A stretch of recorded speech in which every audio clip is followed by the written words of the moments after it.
যে যেমন তার চিন্তা ভাবনা কি তেমন। রাইট। আপনি বলেন ভাই কথা। হাবিব ভাই, একটা কথা হচ্ছে কি, যে যেমন তার চিন্তা ভাবনা হচ্ছে তেমন। ঠিক আছে, একটা কথাই লাস্ট তোমাকে বলে দিলাম। তো আমি তোমাকে যেটা বলেছি সেটার থেকে মনে হয় বেটার কথা হতে পারে না। যারা তোর বদনাম করে ওদেরকে তুমি তোমার পিছনে রেখে দাও, ঠিক আছে? ওরা তোমার পাশে থাকার যোগ্য রাখে না। ওকে। আচ্ছা, আমার প্রিয় কলেজার টুকরা খান সাহেব, ভালো থাকবে। যেটা পড়েছি নিজে, হ্যাঁ সেটা পড়েছি। আহ, আচ্ছা, রোজা বলছে তুমিও আমার ভাই। আচ্ছা ঠিক আছে, ওকে, থ্যাংক ইউ বলে হাসতেছে, হা হা হা। হাবিব বলছেন আসসালামু আলাইকুম রহমতুল্লাহি বারাকাতু। আসসালাম। হাবিব ভাই আবার বলছেন আমার প্রিয় কলেজার টুকরা আরিয়ান ভাইয়া, ভালো থাকবেন, সুস্থ থাকবেন, নিজের খেয়াল রাখবেন, ঠিকমতো খাবার খাবেন, খাবার দাবার করবেন, অবশ্যই অবশ্যই ঠিকমতো ঘুমিয়ে যাবেন।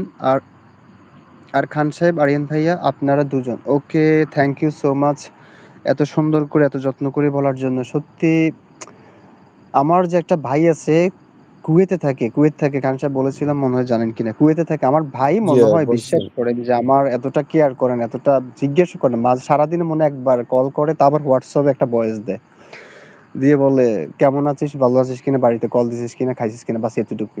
ঠিক আছে, তো এখানে আসলে মেবি খান সাহেব, বিতি, তারপর হচ্ছে রোজা, রাজ্জাক ভাইয়া, হাবিব ভাইয়া, তোমাদের কাছ থেকে যতটুকু ভালোবাসা পাই, পেয়েছি অনলাইনে এসে, সত্যি তোমাদের এই ভালোবাসার ক্ষণ আমি কখনো শোধ করতে পারবো না। তো তোমাদের ভালোবাসাটা আমি সত্যি যত্ন করে রেখে দেবো, যত্ন করে। তুমিও সেম টু ইউ হাবিব ভাইয়া। আমি যে তোমাকে তোমার মতো করে সুন্দর করে বলতে পারবো, সেই ভাষা আর সেই জ্ঞান আমার নেই। তো শুধু এতটুকু বলবো, বাস same to you, same to you. তুমি আমাকে যেভাবে সাজিয়ে বলেছো, তুমি সেম টু ইউ, বাস নিজের খেয়াল রাখবা। আচ্ছা, রোদা হাসতেছে, হা হা হা। হাই বলছেন অবশ্যই নিজের শরীরের যত্ন নেবেন, সেম টু ইউ। তুমিও তোমার শরীরের যত্ন নেবে, যত্ন নিতে একদম ভুলবো না, ঠিক আছে? হাবিব বলছেন আসসালামু আলাইকুম রহমতুল্লাহি ওয়া ভালো থাকবেন, সুস্থ থাকবেন। ওয়ালাইকুম আসসালাম হাবিব ভাইয়া, তুমিও ভালো থেকো, তোমার ঘুম ভালো হোক, এবং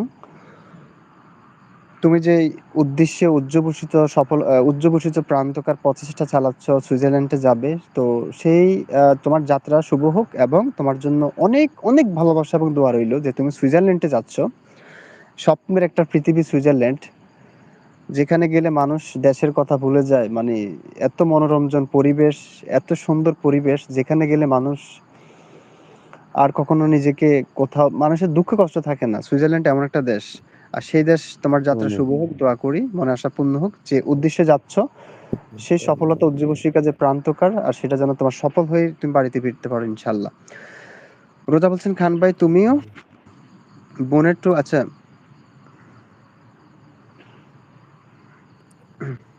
একটা আচ্ছা। কথা আমার মনে রাখতে হবে, নতুন ইউটিউবে অ্যাকাউন্টটা অফ করা যাতে পাখি, তাই আমি আচ্ছা, হাইবা বলছেন আরিয়ান ভাই আপনি কারো বোন না হলে একজন কলিজার বোনের ভাই। এই জানি মাগো, এইটা তো আমি, হাইবে সত্যি ওর কথা সত্যি মনে ভাবনায় মিশে থাকে, যে ফারিয়াকে সত্যি অনেক মিস করি। যে ফারিয়া, ফারিয়া, ফারিয়ার কথা আসলে কি বলবো, ও তো পাগলিটারও তো পাইতেছি না, একটু কথা বলার জন্য ছটফট করি মাঝে মাঝে। আচ্ছা, রাতিক ভাই বলছেন এই বৃষ্টি ভেজা রাতে তুমি চলে যেও না, এই বৃষ্টি ভেজা রাতে তুমি চলে যেও না। শ্রাবণের মেঘ আমি দেখেছি, শ্রাবণের মেঘ আমি দেখেছি কত, জাগেনি তো এত আশা, প্রেম ভালোবাসা এই মনে, তুমি এসে ভিজা পায়ে ছুঁয়ে দিলে আমায়। শূন্যতা নীরবতায় বেসেছি কোনো এক কারণেই, এসেছে তুমি আমার জীবনে ফিরে, তবুও আমি কেন ছাড়তে পারছি না তোমাকে। শ্রাবণের মেঘ এসে চলে গেল, বৃষ্টি তো থেমেছে অনেক আগে, ভিজেছি আমি একাই, আসতো যদি মেঘ শিখা, খুঁজে পেত না আমায়। হইছে রাজাক ভাইয়া?